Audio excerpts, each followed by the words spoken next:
Please do like share and subscribe, और कृपया करके इस चैनल को बढ़ाने के लिए आप इसको सब्सक्राइब कीजिए, साथ साथ अपने दोस्तों के बीच में भी इसको।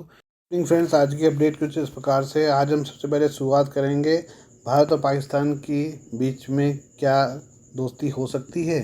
भारत और पाकिस्तान के बीच कूटनीतिक जुड़ाव की संभावनाएं धूमिल बनी हुई हैं।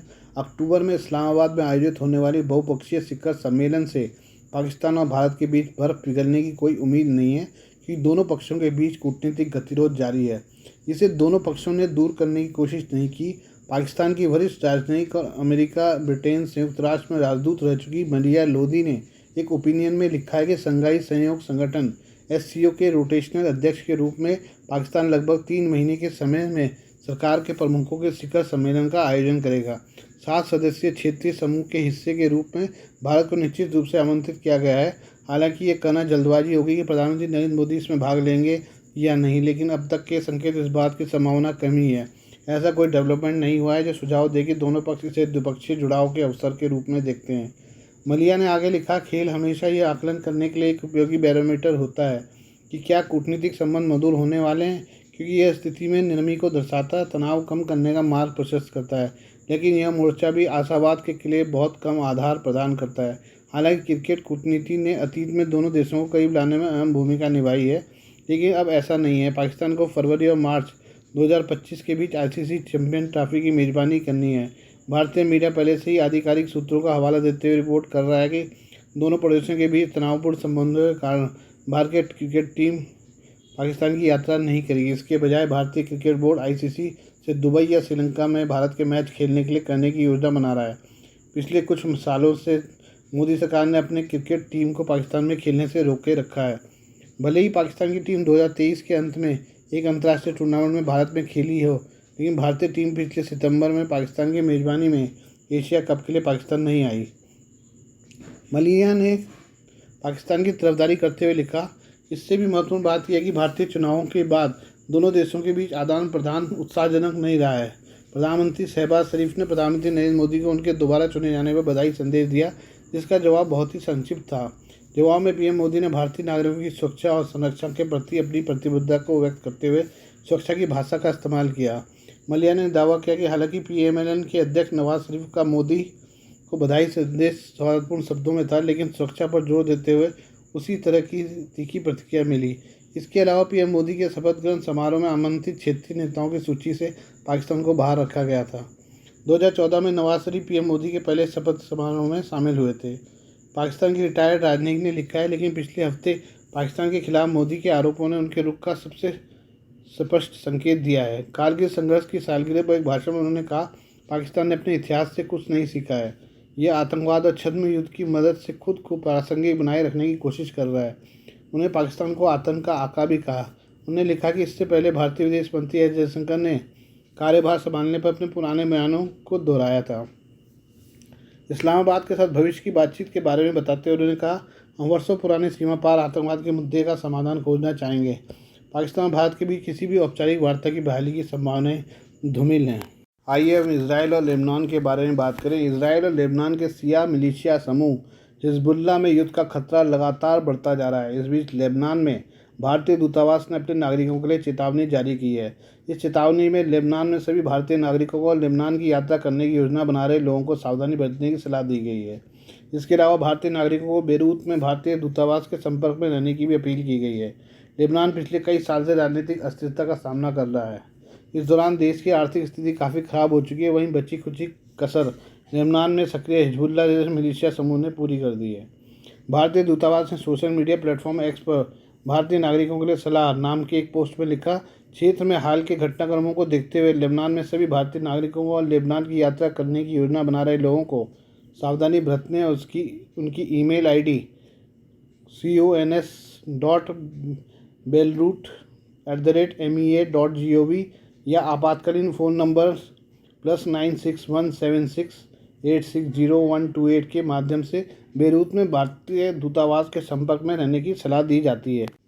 इसराइल के कब्जे वाले गोलन हाइट्स में शनिवार को एक फुटबॉल मैदान पर रॉकेट हमले में कम से कम 12 बच्चों और किशोरों की मौत हो गई। यह हमला इसराइल और लेबनान के चरमपंथी समूह हिजबुल्लाह के बीच लड़ाई शुरू होने के बाद से इसराइल की उत्तरी सीमा पर किया गया सबसे घातक हमला है। जिससे क्षेत्र में व्यापक संघर्ष की आशंका बढ़ गई है।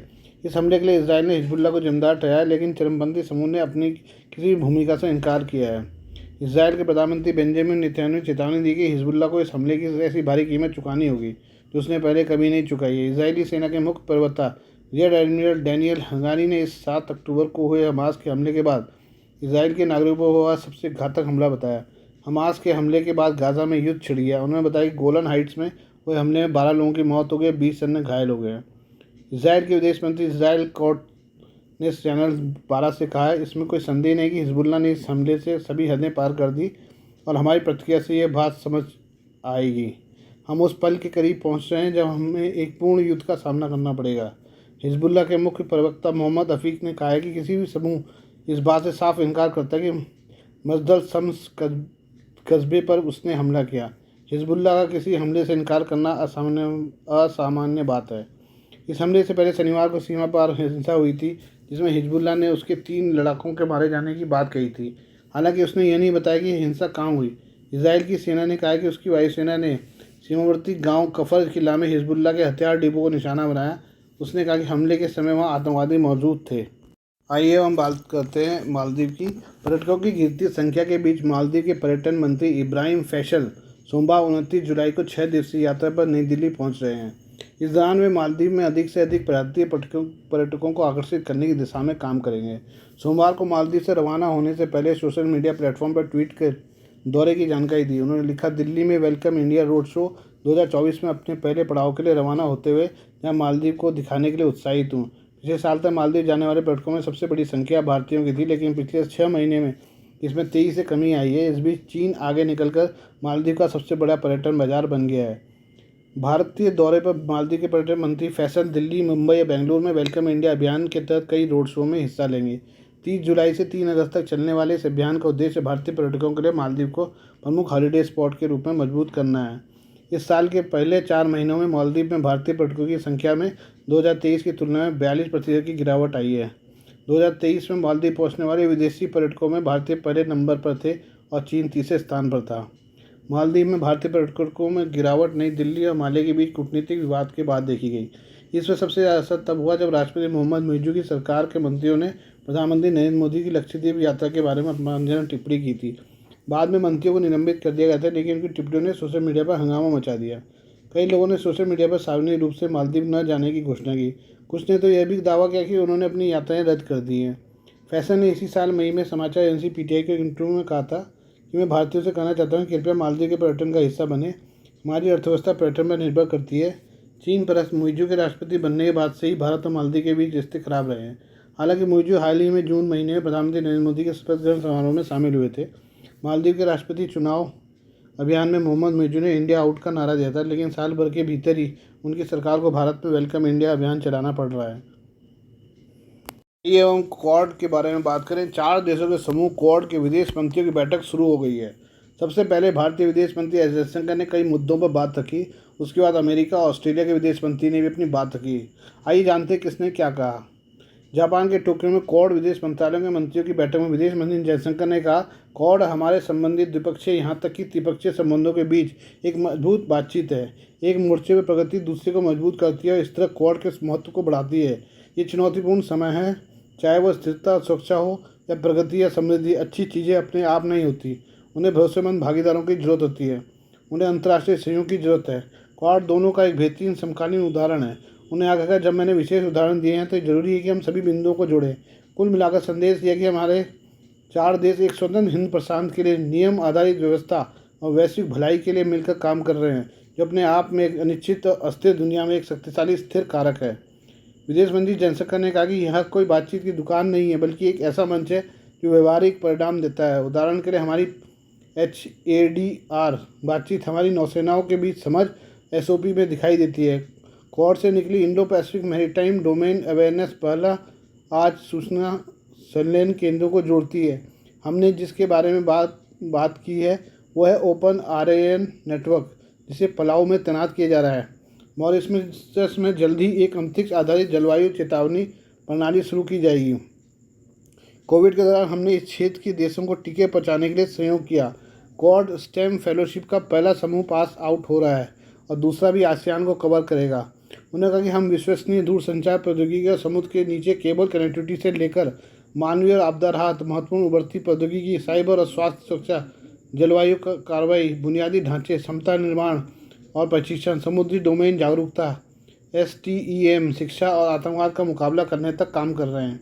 उन्होंने आगे कहा कि एक मंत्री के रूप में नहीं बल्कि एक व्यक्ति के तौर पर जो क्वाड से सबसे लंबे समय से जुड़ा हुआ है, मुझे जो सच में संतुष्टि मिलती है वह यह है कि हमारी विदेश नीतियों में कितनी गहराई से और व्यवस्थित रूप से अंतर्हीन निहित है। हमारी सरकार की विभिन्न एजेंसियां और इनके अलावा अन्य हितधारक अब नियमित रूप से मिलते हैं।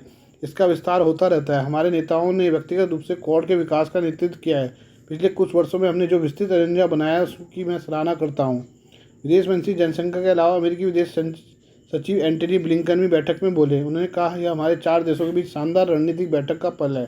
हमारे 4 देश ऐसे हैं जो एक मुक्त, खुले, जुड़े, समुद्र और लचीले हिंद प्रशांत क्षेत्र के लिए एक साझा दृष्टिकोण से एकजुट हैं। हम एक विश्वास के साथ भी जुड़े हैं कि हम एक साथ भविष्य को इस तरह से आकार देने में मदद कर सकते हैं जो हमारे और पूरे क्षेत्र के कई अन्य लोगों को लाभ पहुँचाएंगे। ऑस्ट्रेलिया के विदेश मंत्री पेनी वांग ने कहा कि हम ऐसे समय में रह रहे हैं जब हमारी दुनिया और हमारे क्षेत्र को नया रूप दिया जा रहा है। संघर्षों से लोगों की जान जोखिम में पड़ रही है, जान की कीमत चुकानी पड़ रही है। लंबे समय से चले आ रहे नियमों को तोड़ा मरोड़ा जा रहा है। देशों को एकजुट व्यापार उपायों, अस्थिर ऋण, राजनीतिक हस्तक्षेप, गलत सूचनाओं का सामना करना पड़ रहा है। ऑस्ट्रेलिया के लिए क्वाड साझेदारी इस बात पर केंद्रीय है कि हम इन परिस्थितियों को कैसे जवाब दे सकते हैं। भारत, जापान, अमेरिका और ऑस्ट्रेलिया ने नवंबर 2017 में क्वाड की स्थापना की थी ताकि हिंद प्रशांत क्षेत्र में महत्वपूर्ण समुद्री मार्गों को किसी भी प्रभाव से मुक्त रखने के लिए एक नई रणनीति विकसित की जा सके। चीन दक्षिणी चीन सागर के अधिकांश हिस्से पर अपनी दावा करता है, जबकि फिलीपीन, वियतनाम, मलेशिया, ब्रुनेई या ताइवान भी इसी समुद्री क्षेत्र पर दावा करते हैं। आज के लिए बस इतना ही। बाकी मिलते हैं कल आपसे नई खबरों के साथ। धन्यवाद।